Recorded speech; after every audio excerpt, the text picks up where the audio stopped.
the district-wide cost center, the school facilities cost center, and the capital plan inclusive of this current year as well, as what I'm understanding. So it's a little slight adjustment there, but that's good. And we are joined by our newly appointed, I think newly signed, town manager as well, who's in the audience with us. Fidel, welcome. Thank you for joining us. And quite a few other staff members here to help and support us throughout the night. So thank you all for your time, effort, and dedication. So with that said, we'll start with public comment. Does anybody have any public comment for anything not on the agenda? And seeing none, we'll move on to consent agenda. Do we have a motion? I move to approve the consent agenda. Second. And seconded by Chuck. Are there any comments, questions, corrections, concerns? Seeing none, all in favor, hand raise. All opposed? And it passes 6-0. All right, so we'll move on to reports. Samantha, welcome. You're up first. Okay, so it's only been a weekend, so there's not much that's happened, but just coming back from break, I can say that for every student, it's been far too short and went by too fast, the break, but even so, coming back has been very strange because there's a lot of people who've been absent from COVID or whatever it is. So there's a lot of classes that have been feeling very empty, and I think everyone's feeling the effects of it in some way or another. Sports-wise, the gymnastics team had their first meet and they won, so congrats to them. And then this has been a very popular topic in every grade, which is midterms, which is canceled, which is really nice for the seniors because they no longer have any exams to take for the rest of their high school career, which is awesome. But a lot of the teachers are disguising midterms as big cumulative tests, which is really unfortunate. But it's okay, that's the way it is, sauce. And so this has also been strongly discussed, but students were really, really hoping for a snow day tomorrow. So thank you, Mr. Milicheski, for giving us a day off tomorrow and a great decision you've made. So, so yeah, that's all I have for today. Disguising tests. Huh? Nicely done, Samantha. Thank you so much. Any questions or comments for Samantha? No? All right. Dr. Milicheski with the any other administrative reports? Turn over to Ms. Martin. Good evening, everyone. Happy New Year. Things are going really great with the MECO program, especially after the approval of the expansion. The feedback from the Boston community, the Reading community, MECO headquarters has all been great.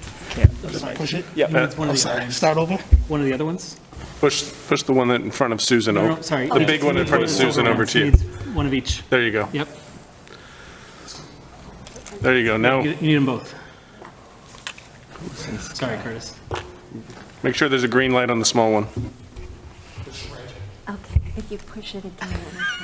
There we go. Good. Now you're live. Sorry about that. That's okay. We'll start over. Good evening, everyone. Happy New Year. Things with the MECO program are going really great, especially since the approval from school committee of the expansion. The feedback and the joy from the Reading community, the Boston community, the MECO headquarters has been outstanding. Everyone's extremely excited for where we're going. Things are great.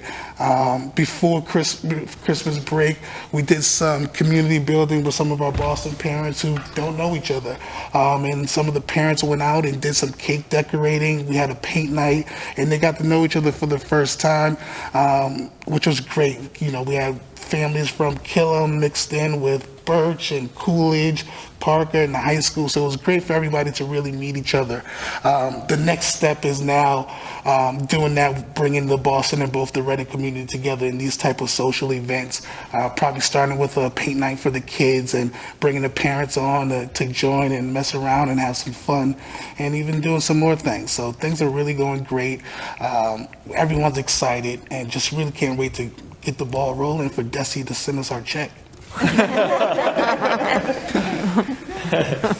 Thank you, Curtis. Dr. Milicheski, anybody else? I do. I would like to extend our gratitude and thanks to our facilities team under the leadership of Joe Huggins and Kevin Gertzner, our custodial staff, replaced 1,200 MERV 13 filters over the 4-day week break during the holiday. In addition, they received and distributed KN95 masks, hand sanitizer, testing kits, all in an effort to make sure that our schools were safe and ready to reopen to our students and staff. So thank you very much to our facilities team. Can I ask a question on that? There's been a lot of news about the KN95 masks and whether they're the right quality or anything. Do you have an update on what we received? We do. So unfortunately, there's two different types of masks that we received. Some that were given sort of the seal of approval that we had initially thought that sort of was sent by DESE that were, to pass a certain threshold of filtration, and then the other half had not gone through that same sort of inspection process. So we have two in there. There's a difference. You can see there's a kind of on the corner of the mask, which ones have been certified and which ones haven't. Supposedly, both are still better than cloth masks. So it's still, an upgrade from using just a traditional mask, but there was a lot of confusion across the state on that. I can send to the committee also just the note we got from DESE, which outlines just some of that in more detail. Okay, thank you. Any other questions? Okay, Dr. Milichewski, anything else from a report perspective? Great. So a couple of them already been touched on. It's first snow day. Smritha, I'm glad. Smritha, along with others, they do a great job of advocating for snow days starting September 1st when I'm in the hallway. So it's advocacy paid off this time. But no, it's also just like to say in terms of the snow day tomorrow, we know that the weather sort of it comes at a difficult time. Also sort of just looking at the rate of precipitation, but also we're anticipating some significant staffing shortages tomorrow. And we also know that DPW is also facing some significant staffing shortages, which would have made a very heavy lift tomorrow. So we think that tomorrow it's in the best interest for safety for all of us to call for the snow day. So two things for the snow day tomorrow. I put these in the written update to the community. First, we are still going to hold our vaccine clinic tomorrow from 1 to 5 at Coolidge. We know that a lot of families and students have really been banking on this. We want to do whatever we can to keep that open. If you are not going to use your slot due to the snow, please let Mary Juliana know so that way that slot can open up for someone else, again, as they've been in high demand. Secondly, tomorrow, in addition to vaccine clinic, we decided to also open up pool testing at the same site at Coolidge from 1 to 5 p.m. No sign up required in advance. This is for any student who did not test this week. So we know some students just for a variety of reasons weren't able to pool test with their peers. Mainly a lot of it due to challenges with the consent forms. So if there's people looking to get pool tested, show up tomorrow at Coolidge between 1 to 5. And just a quick note on the consent form. To clarify, everyone does need to consent through CIC. It's one time through the state. The forms move over or migrated over from the fall of 2021, but they did not migrate over from school year 2020-2021. So I know there's some challenges with families with that too. So there's that one-time consent that needs to be filled out through the state.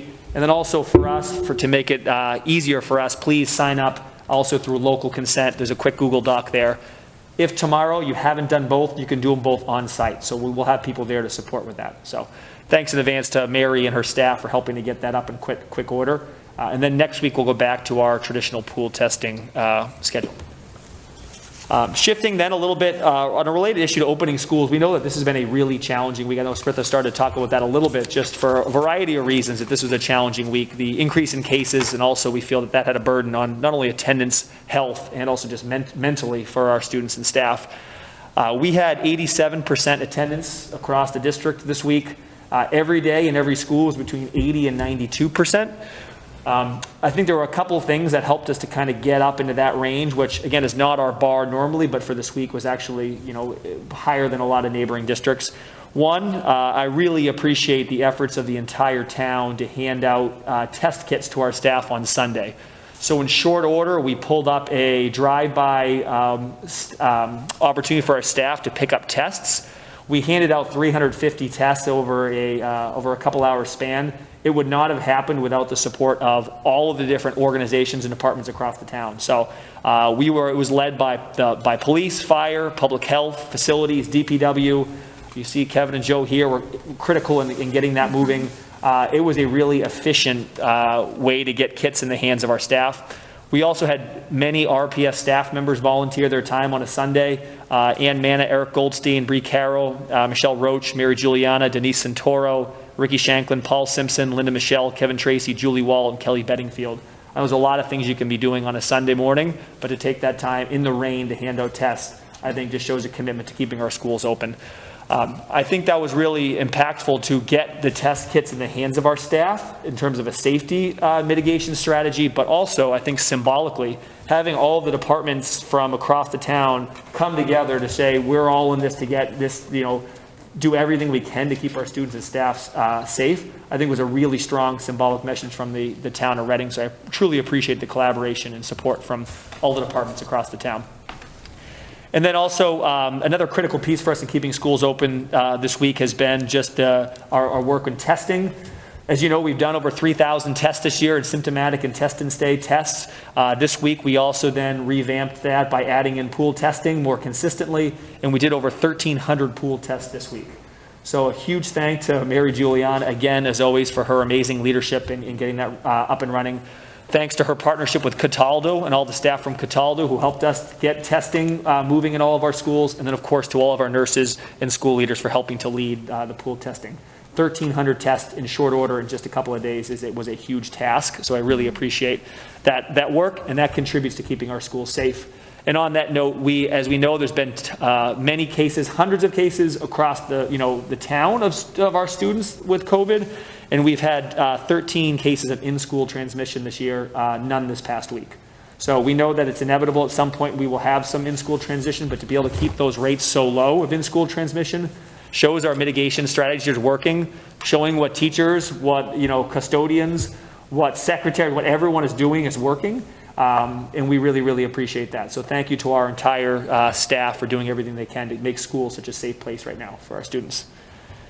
And then lastly, shifting away from snow days and also safety measures to something that we think is an exciting innovation at the high school. We're launching our first dual enrollment courses here at RMHS. So this spring, we're coming up, we're launching 2 classes for seniors, a Introduction to Criminal Justice and Introduction to Sociology. So for those who aren't familiar with dual enrollment, it allows students to get college credits while they are taking a class here at the high school. So our partnership with Endicott College, the students will lead those classes with 3 credits for Endicott College and also RMHS credit. And we think that's really exciting because students will then again go into college with some credits in hand, which will give them some flexibility, and also will prepare them, we think, for just the rigor of college in a way too. Students will be forced to navigate, Endicott's online platform. They're going to be learning in a hybrid model with a college professor, so we think there's a lot to be learned there. We're viewing this as a pilot for students, seeing what the demand is like from students, seeing how it works, and if this is something that we can build up. But we're very excited to roll that out to our community starting in just a couple of weeks. Aaron? How many students will be able to participate in the dual enrollment? 25 per class right now, so it's open to 50 seniors. We've seen a lot of local districts who have gone a lot bigger with this, which is our hope, but currently we're going to pilot it with up to 50. Carla? Is this virtual, these classes? Endicott offers it to be either in-person fully, online fully, or hybrid. And we selected for a hybrid model. So the professor will be coming on Tuesday, Thursdays during flex block for the seniors. And then the other days, the students are going to be logging on online, sort of more self-paced. So we thought that hybrid model will give them a little bit more feel for what the college class will be like. Depending on how numbers are next year, we may try to pilot a few of those different offerings and see which one resonates most with our students. I'm going to skip, hold on a second. Smurf, I'm going to go to the student for a student question. I like it. Is it Go back to an Chuck, in-school class that students have already had to sign up for in order to take? So Mr. Tracy and Ms. Williams should be launching that within the next couple of days to get students in. It's not something you've already had to sign up for, so you haven't missed anything yet. This is sort of just the announcement of that. So it's like if they have a free block, then they could do it, otherwise they can't? Yeah, so it's going to be during flex block. Oh, okay. So we know that there's, we built in curriculum into our flex blocks in a lot of places too, so we're trying it just for seniors, and then we'll think about if it has a space for some of our younger grade levels too. I should add one other note too. The students who participate will get an Endicott transcript, they'll get an Endicott email, and then they'll also get access to Endicott's on-campus and online sort of resources. They can access the athletic events, they can access the library and things like that too. Mr. Robinson? Well, thanks, Tom. Will this utilize the fellows, or will it be actual professors from Endicott College? Chuck's tipping my cap a little bit for some of the exciting things in the budget, right? So this is taught by a professor. So this is separate than the fellows program. Okay. The professors in the program are ones who have experience generally working with high school students too. So most of them have actually been in a K-12 classroom before. Thank you. Any other questions? Any other questions? I'm good. Good? Okay.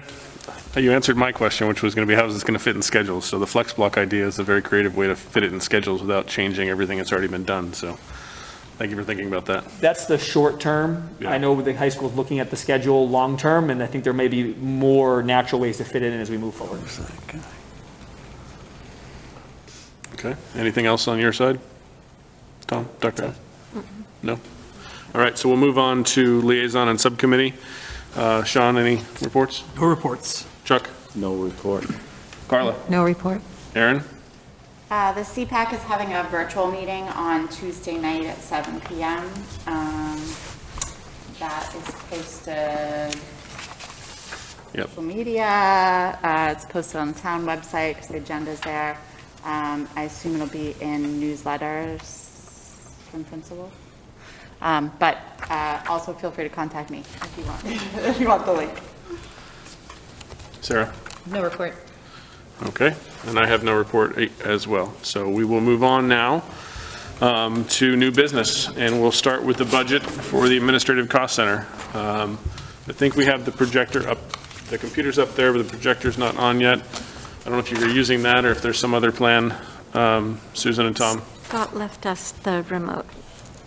Scott will come over and help us. Scott gave me the nod. Turn us on. Blue button and the white The one. white one. White one. For the white one. Blue button. Sorry. I was trying to make Curtis, not just Curtis with technology issues tonight. I'm trying to not make you alone.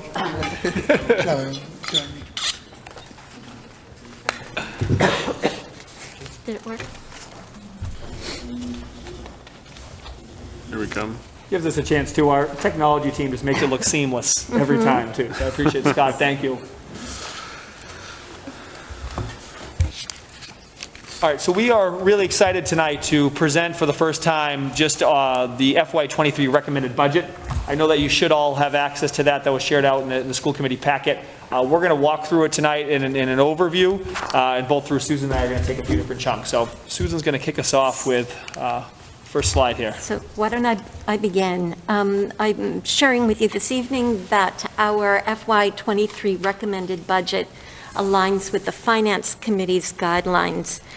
It represents a $2,087,365 increase over FY22's appropriated budget. It represents a 4.2% increase. And the 23 proposed budget, recommended budget, totals $51,783,363.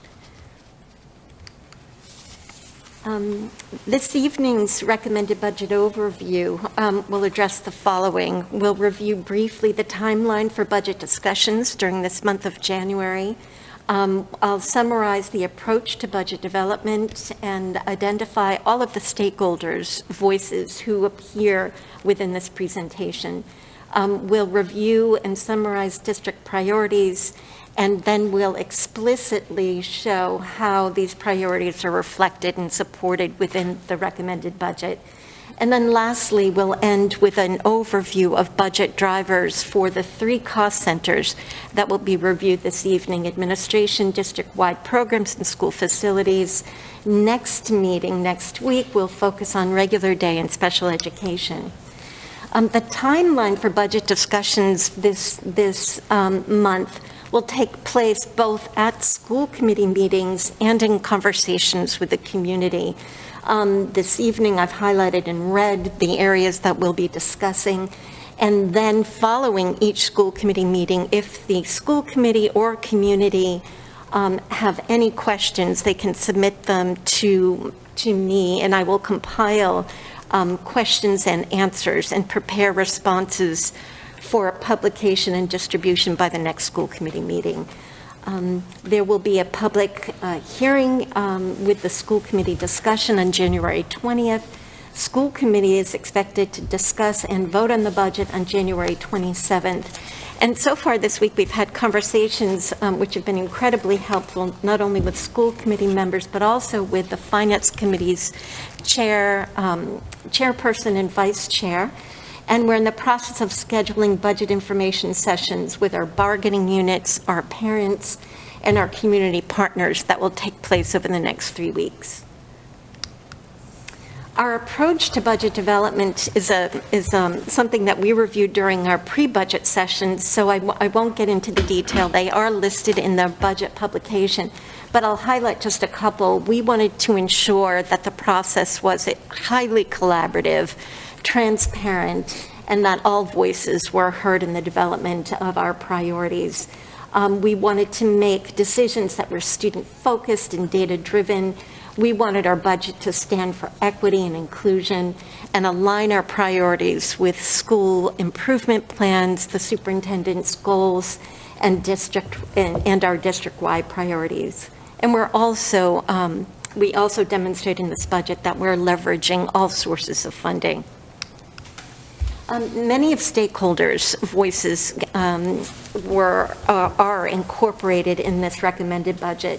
Students, teachers, instructional leaders, parents, school committees, and communities' voices. Dr. Milichewski is going to share with you now the 3 overarching priorities which this budget supports and will address. So we spoke a little bit at the pre-budget meeting conversation about some of the priorities, the larger buckets where we were focusing on this year. These are very broad. First being improving academic outcomes and growth for all students within safe, equitable, and rigorous learning environments. This always should be the priority of a school district, but we've seen this year just the inconsistencies in learning for students over the past couple of years has had a tremendous impact on student learning. So therefore, a lot of thought into what are ways that we can support students where they are right now with their current sort of wherever they are in learning. The second piece, support students' social and emotional needs through multi-tiered instruction and services. We've heard many presentations so far this year about just the social and emotional needs of our students.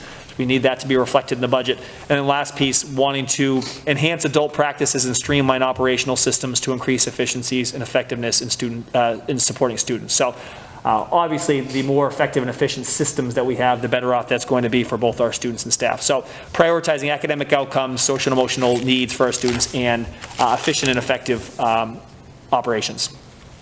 So I'm going to walk through at this point some of the things that you will see, some of the investments in the budget this year that we're excited about, that we think will have a significant impact on student learning. Some of these will be included, actually the majority of them will be discussed in detail next week when we talk about regular day and special education. But I did want to tonight provide a high-level overview of just these things that you should see added to the budget that we, will, again, impact this day-to-day experience for our students. So first, under this bucket of academic outcomes, the first thing you'll see is a reduction of full-day tuition fee from $4,450 to $3,000. Again, is our first step closer to free full-day kindergarten to increase access and equity. We feel like this has been a priority for a long time. We know that all the community wants to move to free tuition for all of our students. We felt that it's important that we start to move the ball down the field here for our students. So you'll see that reflected in the budget. Second piece, you'll see a significant investment in our support for our EL students. So you see here, increase English language instructional staff by 1.0 FTE, and also increase district-wide coordinators role by 0.2 FTE.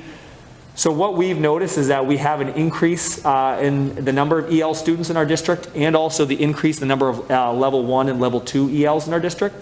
So this increase in staff, I think, first can support us with compliance and ensuring that we're able to meet the minutes required in instruction for our ELs. I think more importantly, we've seen that we have a lot of work to do to increase outcomes for our ELs in our district. So I think appropriately staffing in this area and increasing our staff is a first step in supporting our ELs, we think, to lead to higher outcomes. Third piece, increased support for acceptable elementary school class sizes with deployment of teaching fellows at grade 4 at Joshua Eaton and Killam. You'll see at both JE and Killam, there's bubble classrooms, which we said. So there's currently 4 classrooms, which we're then consolidating down to 3. We are not losing a teacher. There's still the same amount of staff at each. It's just going to reconfigure where staff are.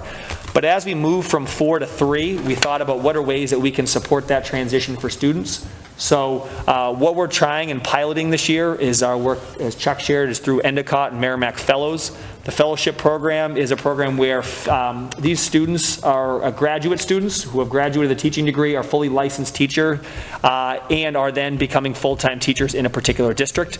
We pay a stipend of $20,000, and both Merrimack and Endicott cover sort of the benefits for the and health insurance for these students. So the student teacher, or I guess you'd say the fellows. So the way we plan to use these fellows is sort of up to the principal, but basically it's going to allow them to be flexible and creative in instructional grouping. So for example, you're going to have 4 staff members and only 3 classrooms. The fellow can float between and be for interventions and additional support during periods of the day. This can allow the classes to kind of flexibly move students in and out of support groups and things like that. So I think there's a lot of flexibility and creativity that our principals can use to lower student-teacher ratios and also target interventions and support. So you'll also see in the budget the development of an academic support center at Reading Memorial High School, which will be staffed by a 1.0 FTE coordinator and also 2 college teaching fellows. Mr. Tracy will be able to speak about this in more detail sort of next week, but this is what we want to become the hub of interventions and support at the high school. So students who need a little bit more support with academics, need a little more support with executive functioning skills, can go to the Academic Support Center for targeted support. And then Mr. Tracy and his team also have plans that this hub will also offer other types of intervention supports academic programs for our students. So really hopeful that that becomes a strong way to support students and student needs. We'll be increasing the academic support by 0.2 for high school students returning from hospital settings and extended time out of school. That's currently a 0.8 position, and we realize that we really need to make that position full-time to make sure we're truly supporting students as much as we can. And then we're looking into expanding new pathways for our high school students, which we've talked about a little bit tonight, where we're adding an introductory course to computer science through a 0.4 FTE teacher. Currently, we have AP computer science. This will now allow us to have an introductory computer science course to start to pave the way to create a more robust path or program in computer science. So this is just the beginning of, we think, of a future program, but we wanted to start just by getting this foundational course in place. Expanding dual enrollment classes through Endicott College, which I described tonight. And then also something else we're excited about this year. We're actually right now piloting the Gateway to College program at North Shore Community College. This is an early college program for some of our at-risk students who are significantly behind with credits, who need a little extra push and something different to get to the finish line. And we have a few students now who are enrolling in that program, and we've also invested in that for next year again. And that's a model that's proven successful in a lot of local communities in supporting students to get to graduation. Again, that early college model. Moving on, those are all sort of the end of the academic buckets. Moving into the second bucket of supporting students' social and emotional needs. I think our biggest investment, both financially and I think also in FTE, is going to be creating a dual role at the elementary level. This dual role is an adjustment counselor with a METCO coordinator, so it's combined into one, reflected as a 1.0 FTE at each school, funded by both the operating fund and the METCO grant. We realize, we've heard from our community loud and clear, there is not enough support social and emotionally at our elementary schools, so we feel adding a counselor at all of our schools is critical. Now, we also feel that, in conversation with Mr. Martin, a lot of districts that are really moving the needle with their METCO programs also have more on-the-ground support for students in the METCO program, both our Boston residents and also our Reading residents. As Mr. Martin always says, we're all in the METCO program. As we see this role, we're hopeful that this council role will provide direct social and emotional support to students and also be a bridge for a lot of our Boston residents, someone who they can go to, and also someone can be a liaison for the family. So we're currently working with Mr. Martin and our principals to map out what those roles will look like. But again, we think that's our biggest investment financially and in FTE. Also adding 1.0 FTE social worker to the REACH program at the middle school level, the REACH program being our therapeutic support program. Increasing secondary schools adjustment counseling staff by a total of 2.0 FTE. So we're going to see both, again, a school adjustment counselor, one added at RMHS and one added at Parker, which will equalize sort of what's happening at both the middle schools. I can speak about the high school. What we've realized is that we have various social and emotional supports in place at the high school. What we're missing right now is for someone who needs additional support, say they're struggling social and emotionally, they can go to their counselor, right, their guidance counselor with 201 ratios, which are reasonable ratios, but it's hard for that person and that counselor to be able to provide that targeted social and emotional support while they also have a caseload of that size. So this role will allow us to provide students with more support social and emotionally, which right now has been such a critical need for so many of our students. And then the last one, we spoke a lot about this year, is increasing our health services through the addition of 1.0 FTE nurse, which will free up the director by 0.20 FTE to provide district-wide oversight. Basically, we're able to add the director of nursing position, so Ms. Giuliana will now be able to float and oversee programming instead of doing that and also being the RISE and RMHS nurse. Lastly, enhancing adult practices and streamlining systems. A couple of things that are on our mind. The first one is not financial implication this year, but we're thinking about, we have invested in team chairs at all of our elementary schools, actually all of our schools, but particularly this year at our elementary schools, and we're thinking of ways to fully maximize that role to provide more support to our school principals. So we're looking at a lot of creative ways to use that role, we think, more efficiently. And then the last one, actually the last two do have financial implications. One, we're increasing the data specialist by 0.4 FTE, which we think is critical for us to become an organization that uses data more effectively. So this role will help us with our ability to manage and analyze student data and help us to develop strategies for intervention. And then last, if you look in the budget book, you'll see a significant increase in the amount of money allocated to professional development. So we feel that there is a lot of work for us to do to support all levels of the organization. For example, our tutors, which we feel like there's a lot more we can do to provide them with support, provide them with PD, so that way they feel like they can be a part of the community and are trained in some of the work that we're doing. Same thing for paras. And I know a lot of our teachers have ideas about ways we can expand PD. So we should see a significant investment in professional development. I'll pause there to say I think that's a lot of things that we're building in. I know I speak from our team when we're thrilled with what we've been able to add this year and what we're recommending. We feel we've been supported really well by the town and appreciate the allocation from FinCom. And I think this enables us to really do some creative things for our students. And we think what we've outlined here is really going to have a significant impact on the day-to-day experience for our students. So we're going to speak about most of these in more detail sort of next week, but as people start to look through the budget book, we wanted to at least so people knew what some of those things were that may not have as much context in the book. So I'm going to turn it over to Susan now, who's going to talk through again, dive into the FY23 budget and some of those specific cost centers for tonight. Yes. So I'd like to take it here now and drill down a little bit to take a look at the actual finances of the FY23 budget. The new investment in the priorities that Dr. Milichowski just outlined totals $871,150 and makes up about 41.7% of the total incremental increase over FY22 appropriated budget. So in addition to priorities, we also have a baseline budget, I refer to it as, which is the dollars that are allocated from that incremental increase to ensure that all of our contractual obligations and our legal mandates are met.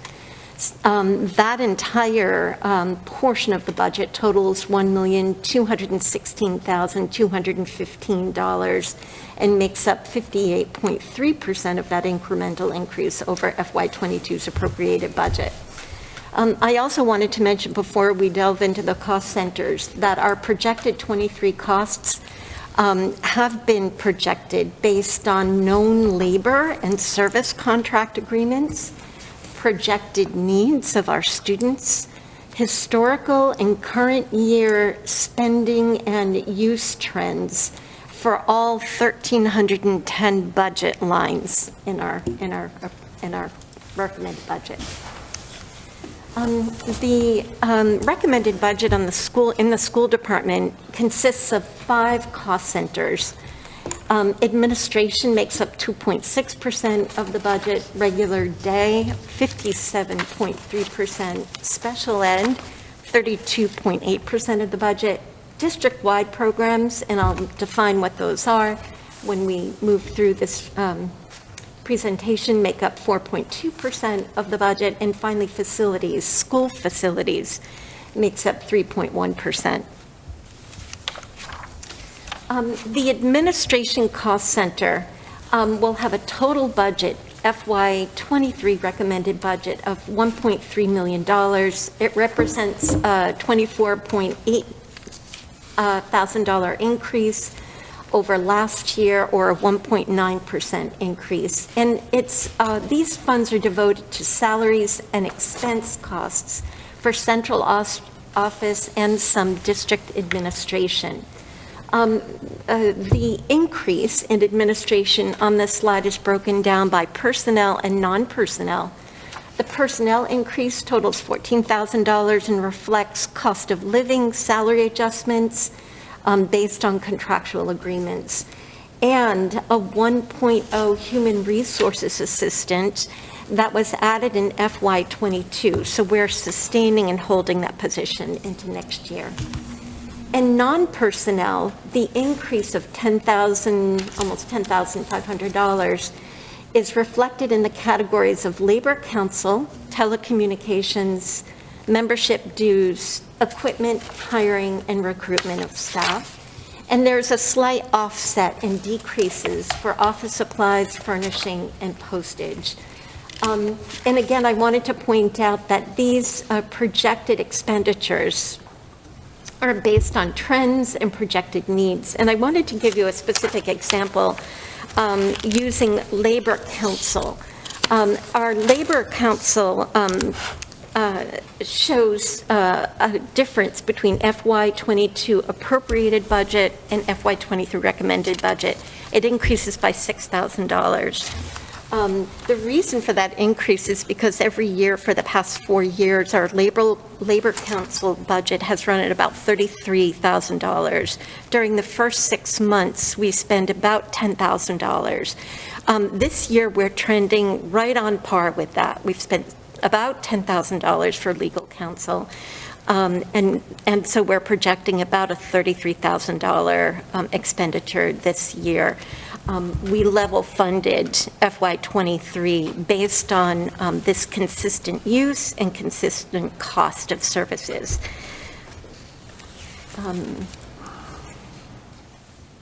Let me continue to our district-wide cost center.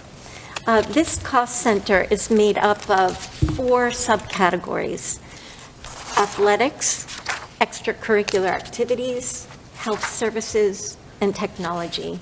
And just like the administrative cost center, these funds pay for salaries and expenses related to serving those 4 different programs district-wide. This FY23 budget totals $2.1 million. It represents about a $43,000 increase over FY22, or a 2.1% increase.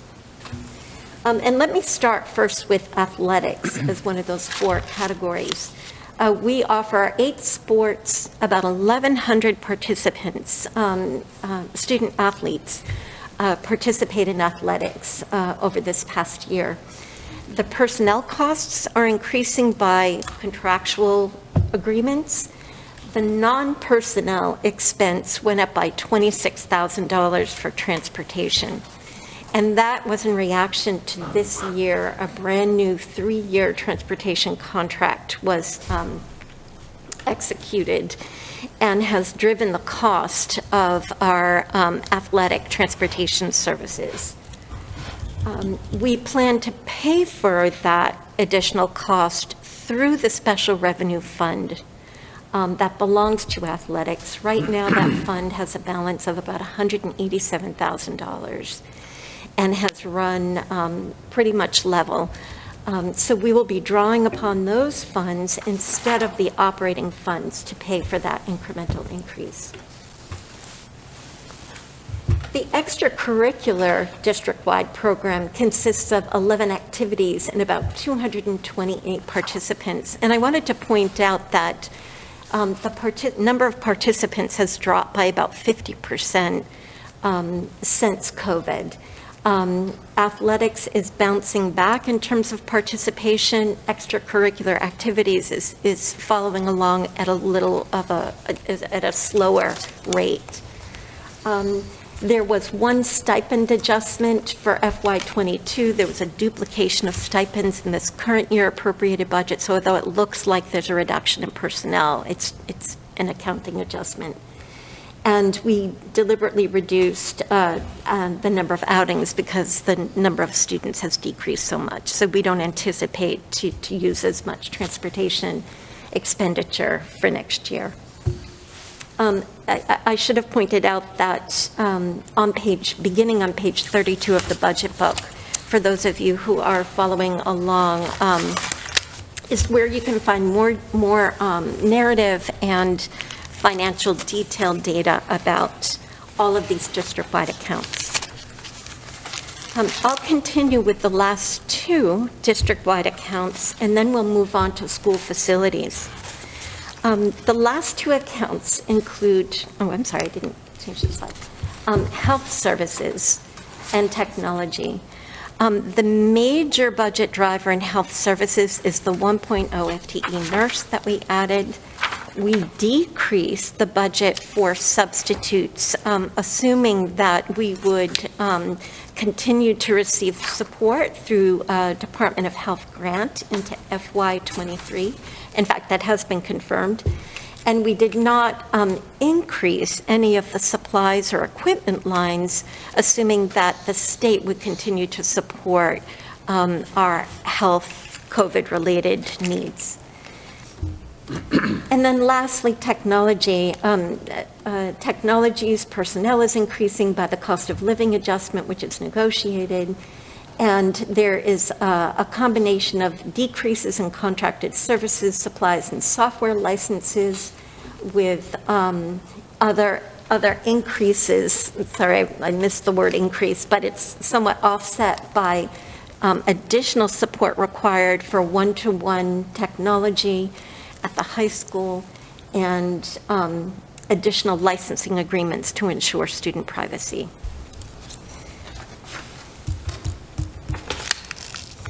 The final cost center that we'll look at this evening is facilities, and this is on page 38 of the budget book, I believe. The total school facilities budget is $1.6 million. It represents a $42,000 increase over last year, or about a 2.7% increase. The personnel costs reflect an increase all related to contractual agreements. And non-personnel, there have been two changes. One is we are going to be entering into a new 3-year contract for cleaning services at Reading Memorial High School and Coolidge Middle School. And so the non-personnel budget reflects a projected increase. And then we've decreased supplies in one particular category because FY22 was a one-time only expense. So we were able to bring that budget back down to historic levels.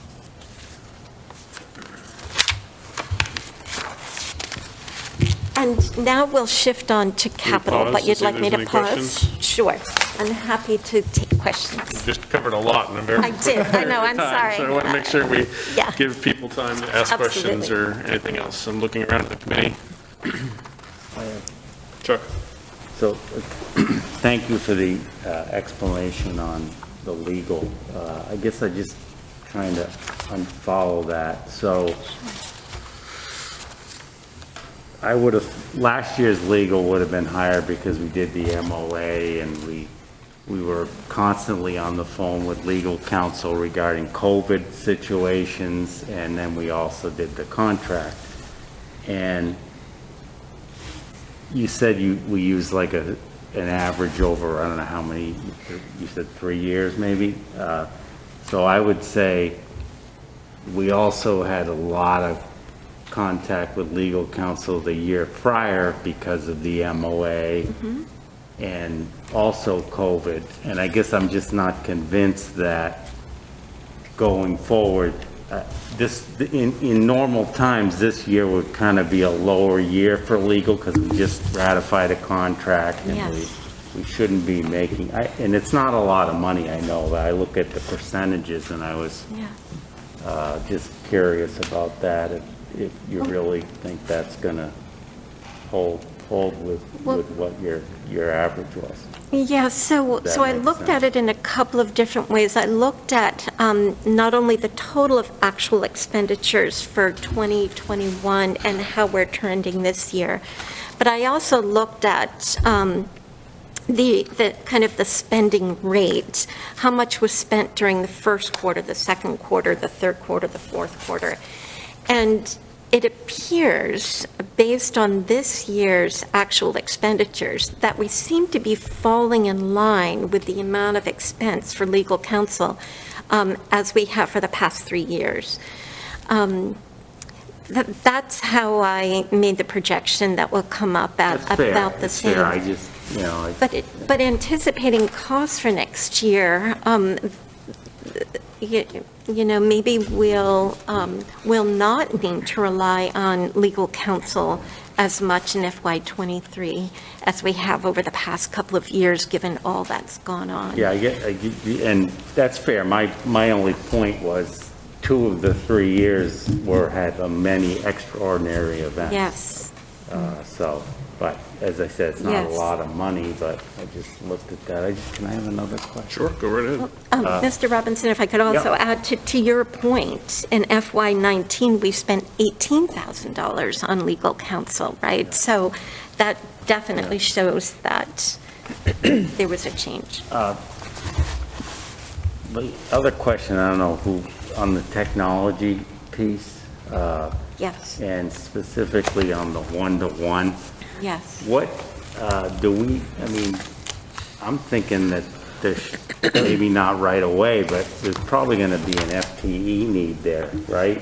For someone to deal with the servicing and like a help desk type for students that have the, has that been thought about, or? It has been discussed, and the network administrator, Julian Carr, and I meet weekly, and we've been talking a great deal about this. We're in the process of tracking the data, particularly once we roll out the high school's one-to-one. We'll be closely tracking the use and the demands on our existing help desk in order to determine what our needs will be. We definitely have some strong thoughts about that. At this point, we don't have the data in order to make decisions and request resources, but we are clearly tracking it. We're also in the process of developing a renewal plan for the computers. Once all computers are deployed this year, we will have all computers that are either 1 to 5 years of age. So now we have to start planning ahead for renewal and replacement cycle, which will also come with an investment. Thank you. Add one thing to that too, and Mr. Tracy and I have been talking to a lot of local districts who have mapped out their computer science pathway, and they say one of the best things, the benefits you get out of having a computer science pathway is you have students then who can sort of staff, the help desk, and sort of run a lot of those things too. So I think down the line, we'd like to get some student involvement in this too, but I think that's a little bit further down the line. Anything else, Chuck, while you have it? No, I'm good. Carla? Thank you. 4 quick questions. The Academic Support Center at the high school, that's for regular ed, okay? It's accessible for anyone. Sure, okay. And then for the adjustment counselors, 1 at each elementary school, 1 at the high school. Is it 1 at Parker and 1 at Coolidge, or are they sharing one? So there's already, if we add 1 at Parker, it will now sort of equalize the support at both schools. Coolidge has one already. Because they already have one? Yes. Okay, But thank you. it's a little, if you ask Sarah and Ricky, it's a little tricky because they use the roles slightly different too, with school psychologists too and social, so I would just, but yes, it will equalize the That's support. correct. But it is correct, there's a new one at the high school, a new one at Parker, and then a new one at every elementary school. Okay. And then the team chair positions at the elementary school level. It sounds like they are going to also split some of their time to support regular ed. Is that correct? With these student study teams? Yeah, I think what we didn't do, we know that last year the team chairs were added sort of through the ESSER grant. And I don't think we had a ton of time, to do a lot of work between the principals and the team chairs to think about how we're going to work effectively together as an administrative team. Sure. I think they figured it out, but I think we have some ways to think about, now that we've had that role in place for a year, to take a step back and say, what are ways that we can use those roles better? One idea was student support teams. So for like interventions and programming for students, whether it's general education or a student with disability. I don't think we can yet speak to the specifics of what we're going to do. But we think I think from principals and team chairs both say we can do more to make sure that we're kind of in line and doing more together to support our students. Okay, and then my final question was, for the transportation piece of it, having an additional charge, right, which is kind of, not fun to hear, considering the support that we gave to the transportation companies during COVID. What was that? Chuck said, don't get me started on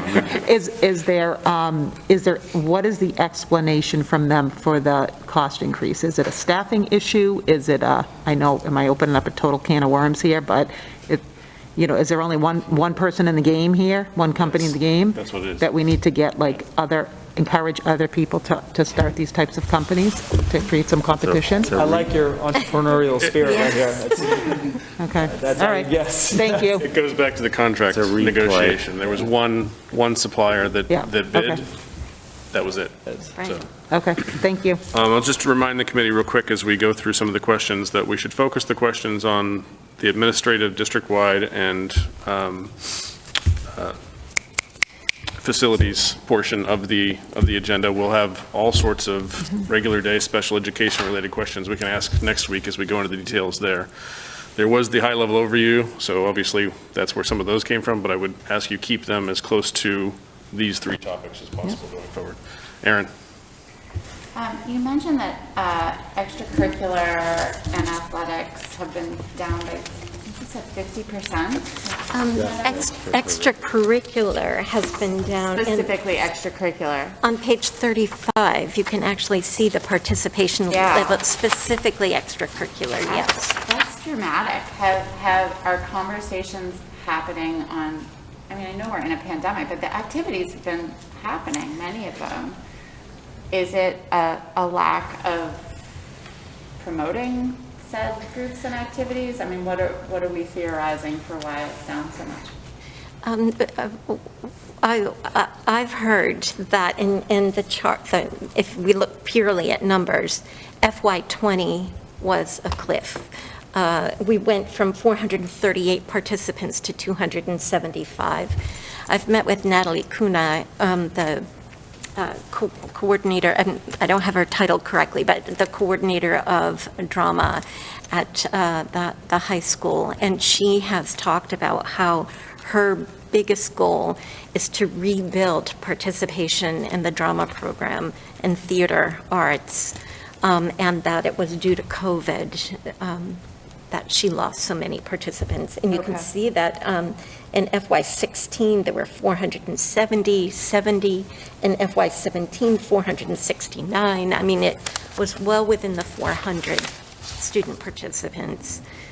So, It's really disappointing. I hope we yeah. can go like that. So We have exhausting. such wonderful programs here at the high school for Yeah. kids to be involved in, and I feel like more than ever, the students need those creative outlets in their lives.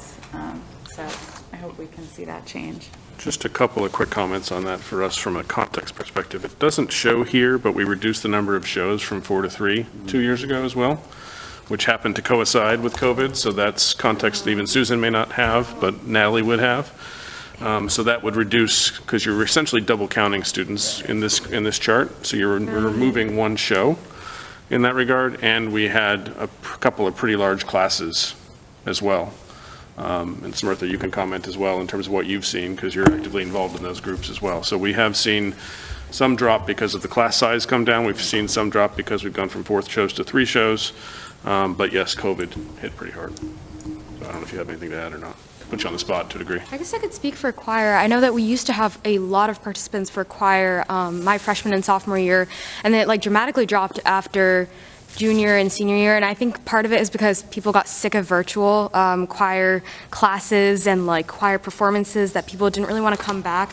So I think it does have a COVID aspect to it, but otherwise Yep, thank you. Sean? So I have a follow-up question to that. So with declining participation, whatever the drivers are, I noted that we're maintaining the revolving fund support of $64,000 in the Yeah. budget for next year. Yes. Presumably, the revenue into that revolving fund is being impacted by fewer shows and fewer user fees and things like that. So, I guess what I'm asking is, what's our degree of confidence that that level is sustainable going forward, or is that going to create a plus for us next year? So this particular fund, as well as all the special revenue funds, but I'm pleased that you mentioned this, because I am a little bit worried about the capacity of this particular fund to sustain such a high offset. Except for athletics and the MECO grant fund, I kept offsets equal. I didn't feel as though I had enough data, enough time to analyze the contribution of all offsets, but that is one area that I need to look at carefully. At this point in time, I'm flipping through the pages on page 46. All of the special revenue funds balances are noted, and so as we were talking, I was just looking to see that there's about a $31,000 balance as of June, and this year more participants are joining the theater, so we'll see where that goes. It's a higher balance at the end of '21 than at the end of '20, and it will be higher in FY '22. The other thing But is it's- that offset comes from multiple revolving accounts, not Exactly. just one. It comes from Yeah. all 3 of the drama accounts that are there. Yes. Band. Band as well hits into that, so there's a few But- different revolving accounts that hit that offset. But $60,000 is still a pretty significant offset to take from those accounts. So I appreciate your comment, and I think it's really important that I get this work done in terms of our review of special revenue funds. Yeah, and I know that's on your agenda. I guess I'm bringing it up more, not even necessarily pertaining to this budget that we're reviewing, but I think it'll be important for us to just flag that, maybe as we get into the fall of '23, right? No, fall of '22, fall of this year, that we sort of try to get a pulse on how that activity participation is or isn't bouncing back, and, because we'll need that as an input to the next budget process to understand whether we're going to face a cliff with some of those revolving funds and the ability to support the budget. Right. Absolutely. Yeah, I guess, thanks for bringing that up, Sean. That was a good point. I mean, that definitely what we're doing, and it's not a criticism, it isn't following best practices when we're using more revolving than than commensurate with participation, so we really need to keep an eye on that. Thank you.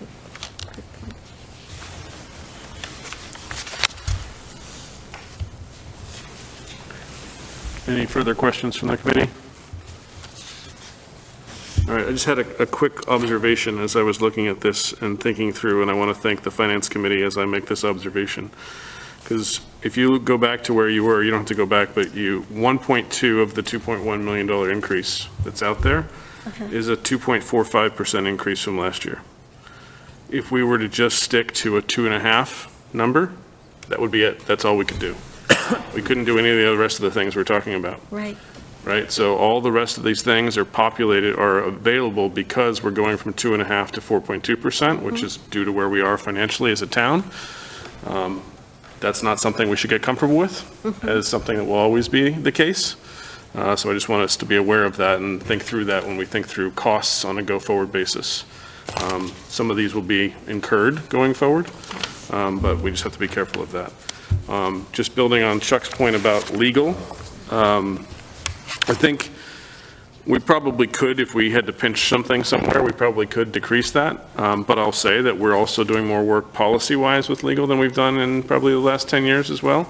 It's not going to hit 33,000 most likely, because it doesn't take a ton of time, and sometimes it's farmed out to other lawyers in the firm as opposed to our lead lawyer as it is, but which saves us a little bit of money. But anyway, that's something that does impact that and will change some of those things.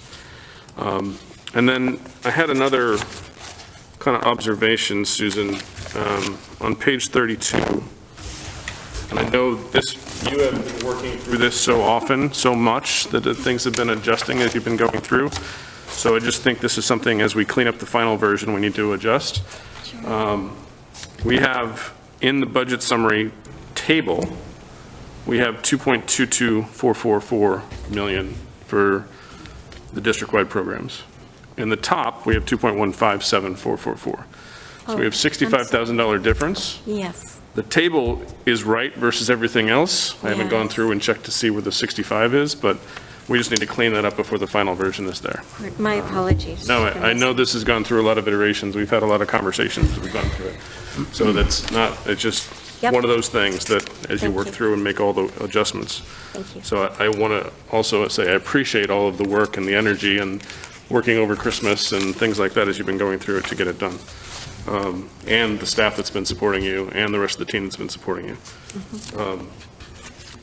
And I think of my other questions I'm going to reserve for next Thursday because it's more aligned to those topics. So thank you so much for where we are. Thank you. Can I make Erin, one go quick ahead. comment? So this isn't even budget related, it's budget book related, but on page 33, the last paragraph, you refer to boys and girls enrolled at RMHS, and I'm wondering if we can use more inclusive language Sure. there. Thank you. Thank you very much for that comment. As I was typing that, I reflected on it. The sports are divided and named in that way. So I think we've got to broaden the use of our language and work with our athletics department as well, maybe to change that. Thank you very much for commenting. Okay. Now you wanted to go on to capital.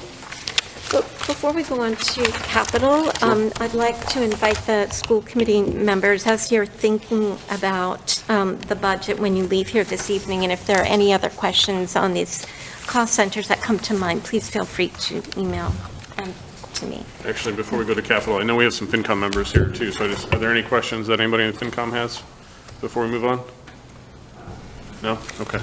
Sorry, Susan, back to you again. Okay, sure. Okay, so I'll move on to capital, and Joe Huggins, our Director of Facilities, is here this evening, so perhaps Joe might also want to offer some comments.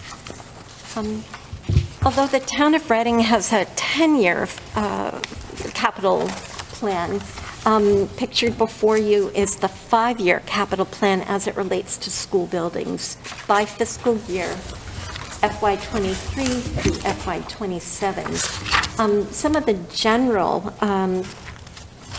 capital projects in terms of technologies. It's related to technology, but it's focused on telephone replacement and various upgrades. We've budgeted $10,000 per year going forward, steady state. $100,000 going forward, steady state, for large-scale technology projects. In FY24, we've identified the need for a driver's ed vehicle replacement, and in '25, the replacement of a food service van. Under facilities, school buildings, we're going to have some work done almost every year in the design and repair and upgrade of our buildings. I wanted to point out that in FY23, we begin with a design plan for the RISE playground here at the Reading Memorial High School. And then in FY24, dollars are being recommended for surface replacement. In addition, in FY24, there's funding recommended for arc flash hazard study, flooring and carpeting, and doors and window replacement. FY25, more flooring and carpeting. FY26, doors and windows. FY27, continue with doors and windows. Can we ask a few questions before we change this one Absolutely. over? And Joe, this is where we need your expertise as well. Are the doors and windows related to the green energy plan, or are they separate and distinct? Please, yeah. No, that's not part of performance contracting. That's just regular capital we ask for. That's at specific buildings within the 8 school buildings. We would be doing targeted door and window replacements. Okay. And this might be a little bit more sensitive of a question, but with Killam on the horizon from a discussion perspective, is the RISE playground design and surface restructuring or redoing, is that required for safety reasons, or is that a desire, not a need? So the play surface out there in the playground is 15 years old, and the surface itself is the same age. And what you're going to see with a lot of if you look at the overall capital plan that we have, you're going to see in the year before, there's going to be design money, which that $12,000 is, for us to, put a bid package together and put it out on the street. And then the following year, we'd have it. So we want to be ready with, when the money's available, we've got something ready to go out on the street for a bid. It is a safety issue. It's to the point now where it's outlived its useful life, and that's why we want to replace it. Okay. Definitely don't want a safety issue, but I also want to make sure we're smart about it, considering Yep. we might be moving RISE to another building. So, thank you. Follow up to that one. Please. Joe, if you could refresh my memory, the RISE preschool, or the RISE playground is the only one that's in the school's sort of facilities plan, So- and the others are in the town facilities, is that right? We're responsible for that one and the upper one at Wood End. The upper one at Wood End, okay. Yep. And off the top of your head, do you recall whether any of the others are on the capital plan? I can't remember. Through recreation, I'm not sure. Most of them have been either replaced or renovated in the last 5 or 6 years. Okay, thank you. Yeah, they evolved, that cycle is Yeah. done. Yep. And can you, just for my naivete or whatever, what is an arc flash hazard study? So it's an OSHA requirement for us to have. We had a survey done about 2 or 3 years ago. Yeah, 2 years ago, where we had someone come through, a consultant come through and look at our buildings as far from OSHA standpoint, safety. Arc flash study is when they go through, and it affects most of the older buildings. A lot of it's labeling and testing of the electrical switchgear in the buildings. So in order for them to do that, they'll come through and they'll do the study. They'll come up with a deficiency list if there is one, and then we'll do the repair work after that. I will tell you that as part of our preventive maintenance program, we already do switchgear testing and infrared testing of our switchgear, but this is the final piece right here. And it's required, even, It is a requirement. So it's a no choice, no problem Yep. type thing. Okay.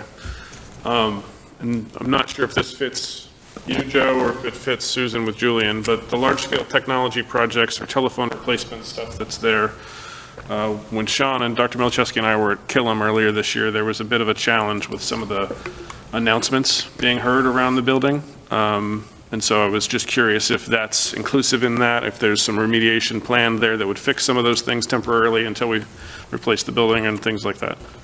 So a lot of time, if you're talking about the overhead speaker systems and stuff Yeah. like that, when they do Alice drills, that's a great time for them to test how everything works like that, as far as like mass communication within the buildings. And the principals will definitely let us know if there's a problem with an area that can't be, someone can't, either communicate or hear, whether it's the overhead speakers or even a two-way radio type of thing. So that's in a standard remediation cycle, then nothing Yeah. that needs to be on the capital plan per se to be fixed. absolutely. Okay. And I will tell you that they've done new phone systems in almost all the Yeah, buildings, yes. so, under technology. Okay. Erin? So this is not on the slide, but I have a question about the RMHS field house / bleachers. It says we've gotten cost estimates. So I'll be honest, I've been hearing for years concerns about the floor in our field house and whether it's So the, healthy for our athletes. So I'm is that curious the next- where that stands, I think that's the why next we got. slide, yeah. Before we jump to that slide, can I ask another question on the technology side? Sorry, Erin, just real quick. And this sort of dovetails off of Chuck's question about the one-to-one. And one of my concerns with the one-to-one is there's going to have to be a refresh cycle at some point in time. Is that included in the 100,000 that's here, or do we need to start thinking about advocating for another capital line that would account for a one-to-one refresh in a 2 or 3 year cycle? The latter. So when Mr.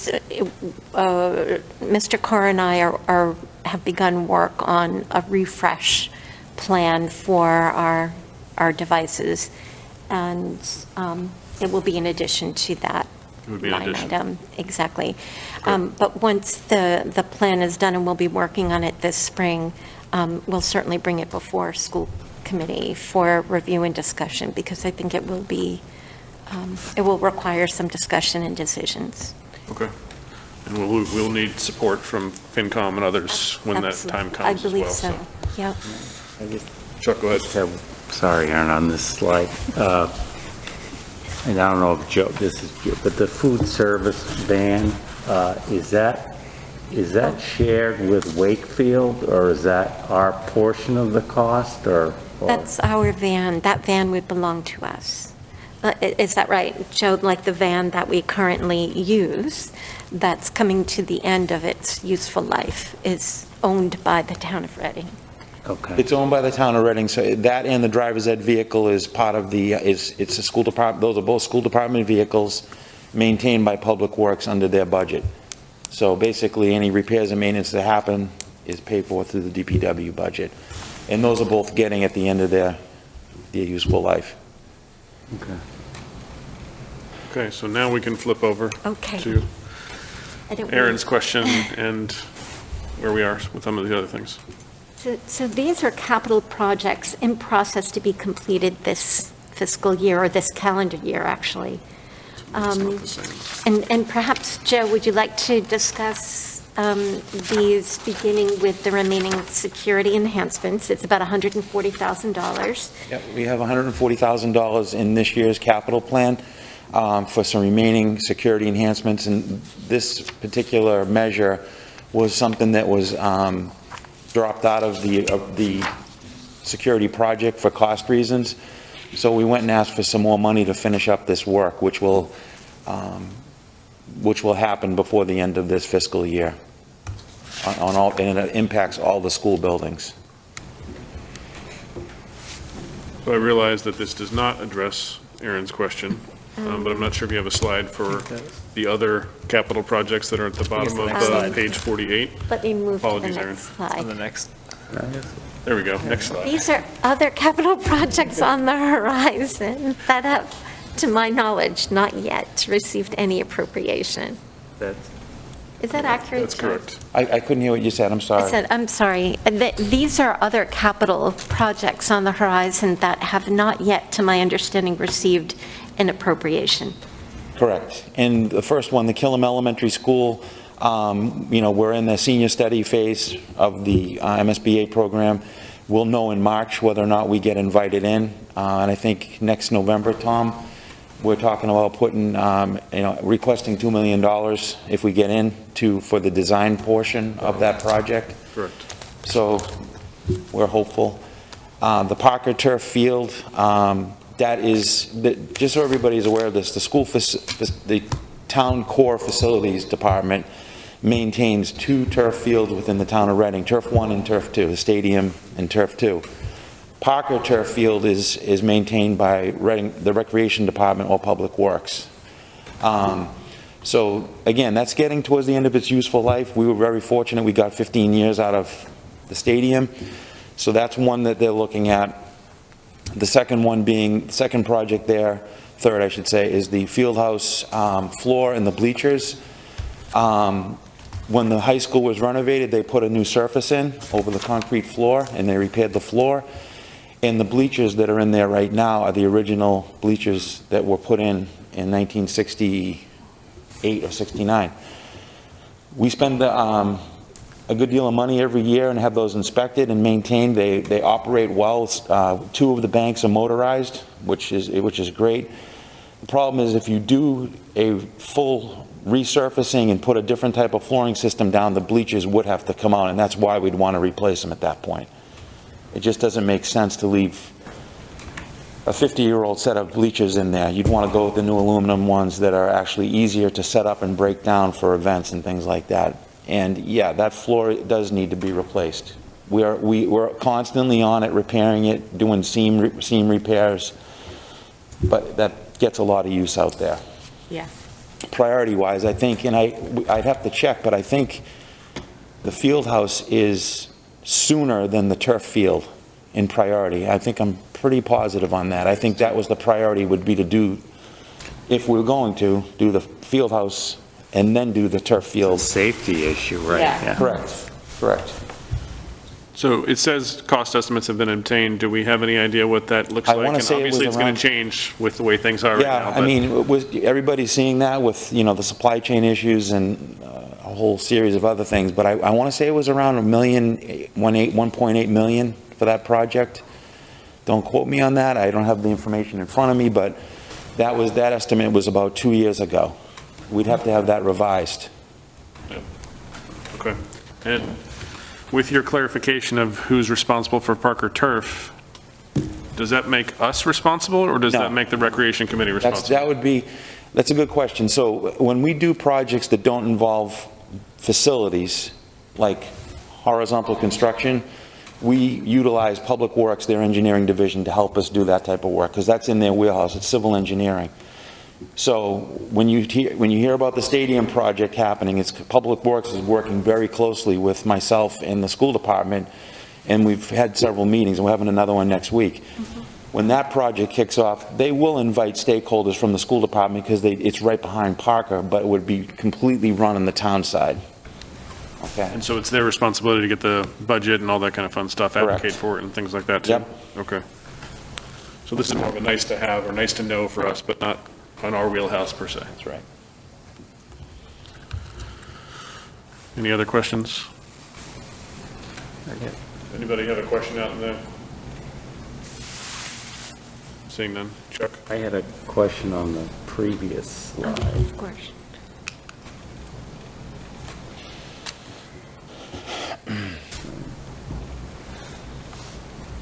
Oh, okay.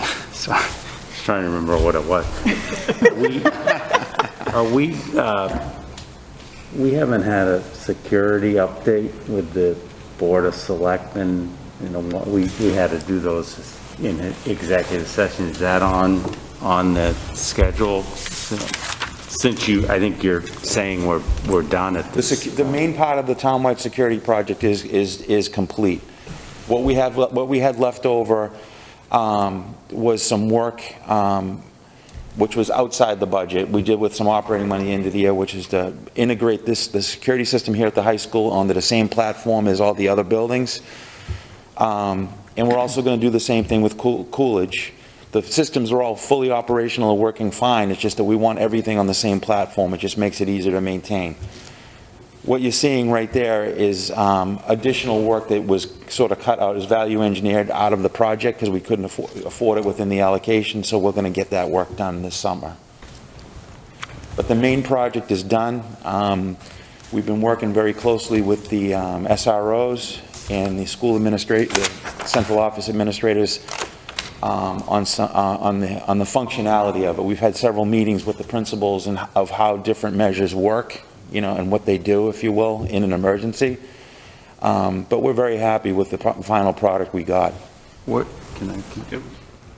I thought the number in the budget way back when we started, that was like $2 million or something. Does that sound right? 7.5? For which project? For the town security project? It was, I believe, $5 million. $5 million. $5 million. So we're, We came in on budget. okay. Thank you. Okay, looking around. All right, back to you, Susan? On the slide, in addition to security enhancements that will be completed this year with funds appropriated in ’21, we are working on the Parker Middle School roof bid, which will be released sometime at the end of this month, I believe. And then the Turf 1 bid is to be released in February. The Turf 1 work will be conducted from the spring through August in time to reopen school with the new turf field. Do we have any more details, or it's dependent on the bid? What does spring through August mean? I've had a few of the youth organizations in particular reach out and say, what's the plan here? Because that impacts what we're doing as well. So do we have any further details than spring? Well, we'll have- Technically, June is spring. We have a until June. meeting, next week, Yes. right? We're going to have the meeting with all the stakeholders, and at that point, we're going to have the more of a defined project schedule. They're just about ready to go out to bid with the package. The plan is to take it offline mid-April through mid-August. That's the plan. And based on our experience with Turf 2, that duration is needed, and then Yes. some because of the track as well? That includes the track also, yes.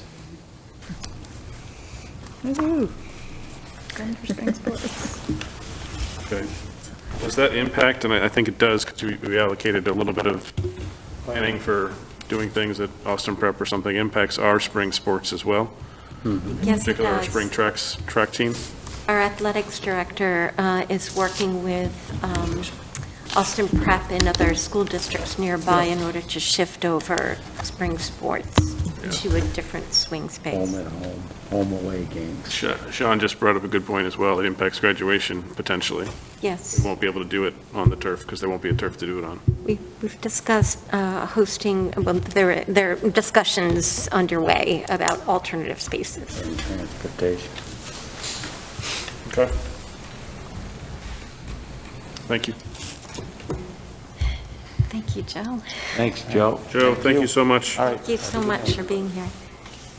And I think that is the end of the presentation on these three different cost centers. And I'd like to thank the committee, the finance committee, the community for the support and the recommended allocation of funding.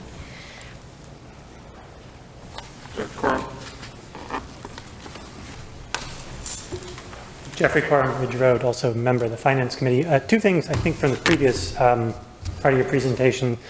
The cleaning contract was for RMHS and Coolidge. My understanding was, what I remember from a couple years ago, was that those two buildings particularly have a lot of outside groups coming in, and they therefore needed the extra cleaning, and that's why particularly Coolidge and not Parker.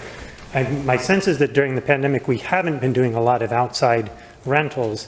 So are we still doing a lot of extra cleaning at Coolidge, that we need the outside contractors to do that? Or do we foresee that coming back quickly in the fall? May I defer the response to Joe Huggins? Joe is right behind you, so. Oh, sorry.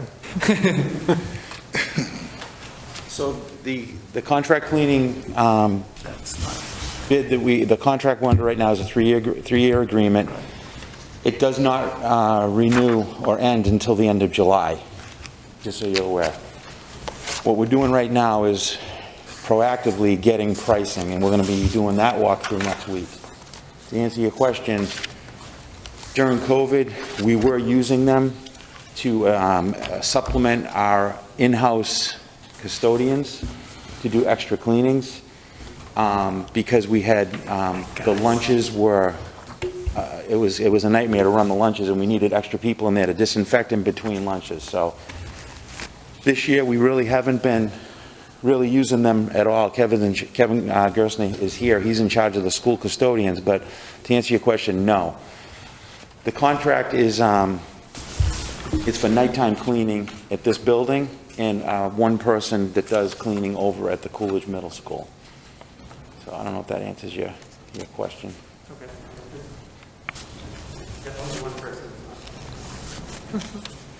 And the other question, to follow up sort of on Sean's point regarding drama, not only is it the kids and the user fees that are going to be decreased, that we've seen decreasing, but also I think there's a dramatically fewer number of people in the audience, right? That the community just doesn't feel comfortable coming in, being in close quarters, and even in the pack, so that we see a lot fewer ticket sales going in to refund those revolving accounts.